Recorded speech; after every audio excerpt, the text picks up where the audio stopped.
Let's head out to the tropics. Still tracking Hurricane Erin, which is 260 miles well offshore. The 5 o'clock advisory just came in. Still winds of 100 miles per hour, so category 2 still, but it's now picking up in speed. It's moving to the northeast now at 20 miles per hour. We still have tropical storm warnings up for the coast along the Outer Banks and also Virginia, and a tropical storm warning in effect for Bermuda. This is going to weaken to a category 1 storm by tomorrow and then continue to fall apart or weaken as it moves into the cooler open ocean waters of the northern Atlantic.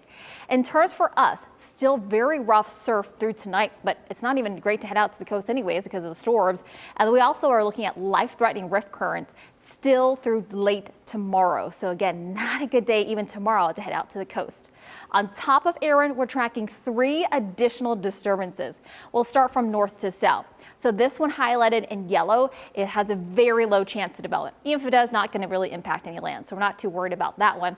This one here is 90L. This was just tagged this morning. This is expected to curve into the open ocean waters of Atlantic. At least most of the models are showing that.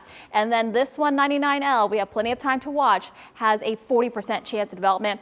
90L could be our next tropical depression. 99L has a medium chance of becoming a tropical depression.